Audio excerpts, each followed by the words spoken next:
everyone, and welcome to another deep dive with us.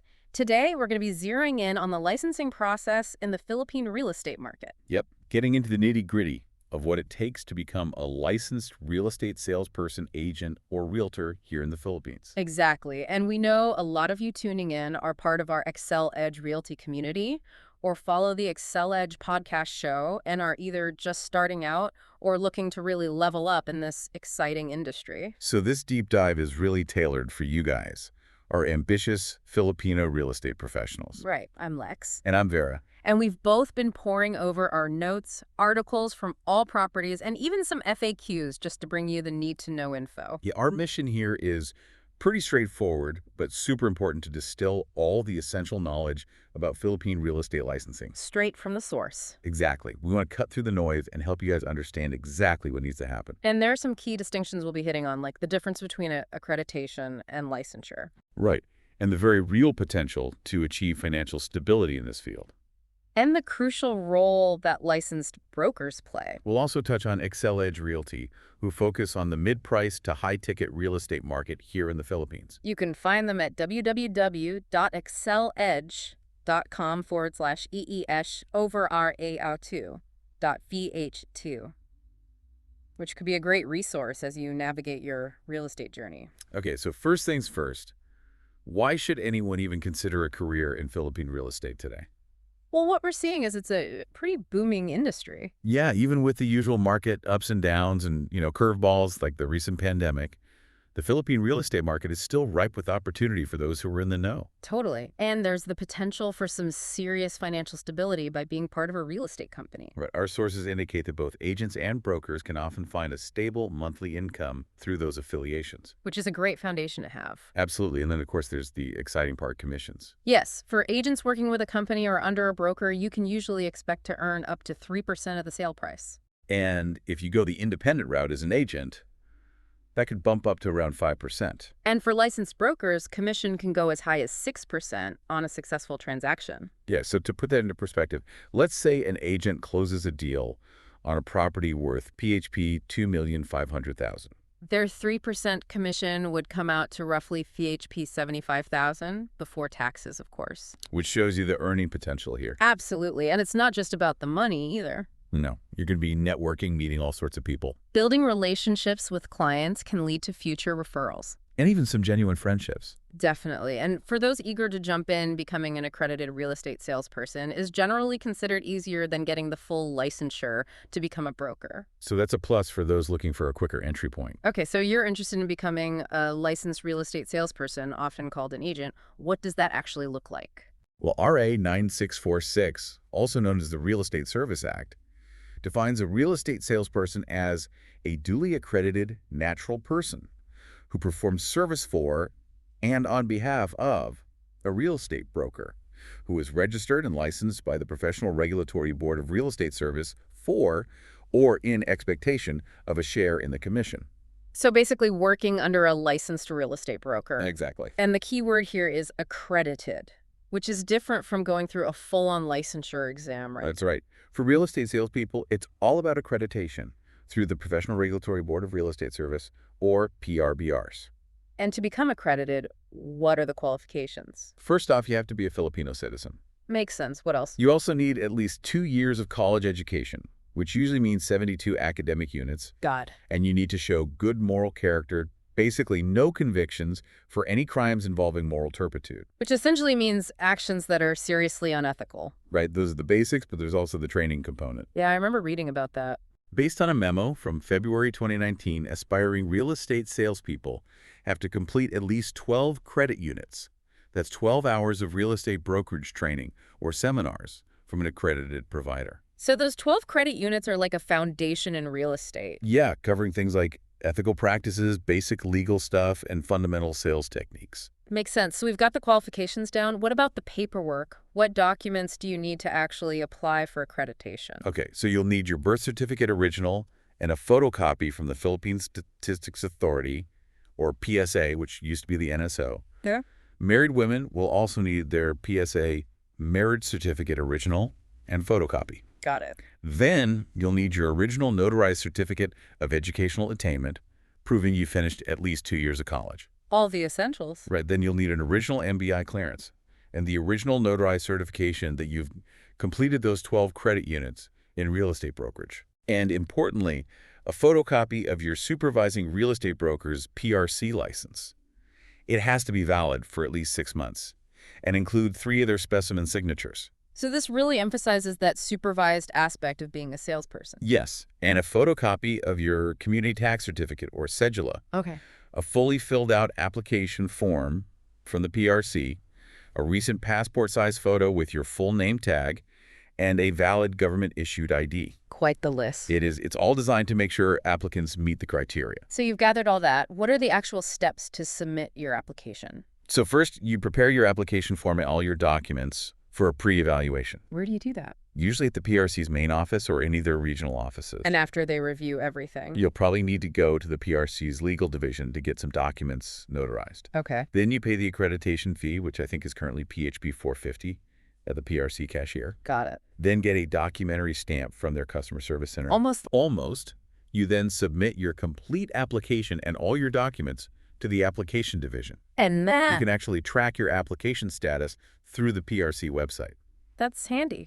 But it's really important for our listeners to know that as an accredited real estate salesperson, you do have some limitations under RA 9646, right? Definitely the Real Estate Service Act is clear about that. Like what? Well, for one, you can't independently sign any written agreements for real estate transactions. Your supervising broker has to sign off on those too. Exactly, emphasizing their oversight. So what else can't a salesperson do independently? They can't negotiate, mediate, or finalize any real estate transaction for a broker unless they have specific accreditation under that broker. And there are penalties for brokers who employ unaccredited salespeople. Yes, both to protect the public and the integrity of the profession. Makes sense. What about how salespeople get paid?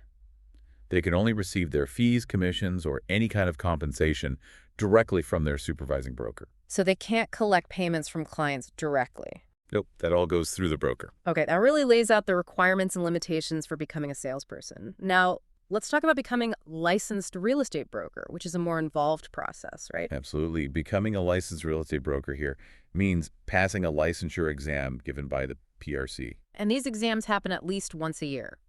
Right. The first step on this path is education. You need a specific degree, don't you? Yes, RA 9646 requires aspiring brokers to have a bachelor's degree in real estate management or BSRM. And CHED Memorandum Order 28 sets the standards for this degree. What kind of subjects would someone studying for a BSRM degree cover? Well, it's a pretty comprehensive curriculum. Like what? It covers fundamentals of property ownership, transfer, the code of ethics and responsibilities in the industry, legal requirements for real estate service brokerage practices, including subdivision and condo development, real estate finance and economics, ecology and environmental regulations, urban and rural land, use planning, the legal side of sale, mortgage and lease agreements, documentation and property registration, relevant real property laws, and a bunch of other topics determined by the PRREs. Wow, that's really in-depth. It is, and All Properties actually has this whole list of colleges and universities across the Philippines offering BS-REM programs. Oh, wow. So there are plenty of options in Luzon, Visayas, and Mindanao. Once you have that BS-REM degree, the next big hurdle is passing the PRC's licensure exam. To even be eligible for the broker licensure exam, what are the qualifications?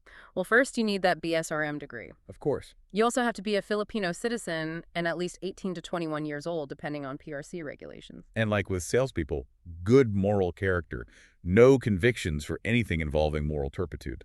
Right, so is the paperwork similar to the salesperson accreditation? Some overlaps, but some key differences, because this is a higher qualification. What will you need then? You'll need your PSA birth certificate, and if you're married, your PSA marriage contract, your official transcript of records with a scanned photo and a remark that says, for board examination purposes, a valid NBI clearance, 4 recent passport-size photos with your full name tag on a white background, a valid government-issued ID, and you'll need to pay the exam fee, which I believe is PHP 900 right now. And how do you actually apply to take the exam? Is it all done in person or are there online options? It's mainly online now through PRC Online Services. Oh, that's convenient. Yeah, you create an account register, fill out your profile, upload a photo that meets their requirements, then choose the exam application transaction. So you pick the name of the exam, the type, the date, and the location? Then you set your exam appointment, pick how you want to pay online or over the counter at certain banks, pay the fee, and print your exam application. Sounds pretty streamlined.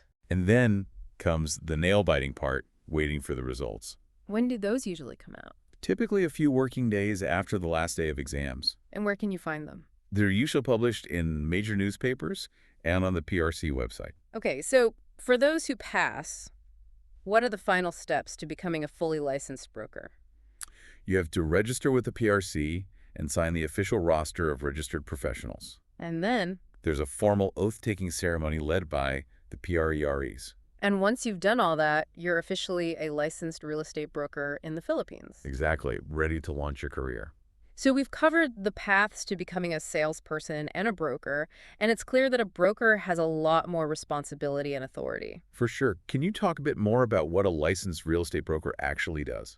A broker is like the main player in real estate transactions They can own and run their own brokerage firm, and manage all parts of their real estate ventures. which includes a ton of responsibilities. Drafting and executing contracts, handling back-office operations, managing finances related to deals, and most importantly, hiring and supervising salespeople working under their license. So it's more than just selling properties themselves. Yes, while licensed brokers can and do work directly with buyers and sellers. They're also managing the business, making sure everything's legal, and mentoring their team of salespeople. Right, their experience and license. Let them handle those complex deals and guide their salespeople. Okay, so wrapping up this deep dive, we've really broken down how to become a licensed real estate salesperson and a licensed real estate broker in the Philippines. We've highlighted RA 9646, the Real Estate Service Act, and laid out the first steps for aspiring professionals. Whether they want to be an accredited salesperson or go for the full broker license. And it's worth repeating, there's huge potential for financial success and networking in Philippine real estate. If you're dedicated and know your stuff. For those of you looking to make it big in the mid-price to high-ticket market here, You might want to check out Excel Edge Realty. you can visit their website, www.gellyselledge.com/ERRA.FIESHI, as you build your career. And before we sign off, if you found this info useful, Hit that follow button. so you don't miss any of our future deep dives, And if you know anyone else who could benefit from this knowledge. share this deep dive with them. And here's something to think about after everything we've talked about today. The requirements, the responsibilities, the potential for growth. Which path, salesperson or broker, feels like the best fit for you right now, your strengths and your long-term goals in the ever-changing Philippine real estate market? It's a big question to consider as you plan your career path. That's right. Thanks for joining us for this deep dive, and we'll catch you in the next one. See you guys.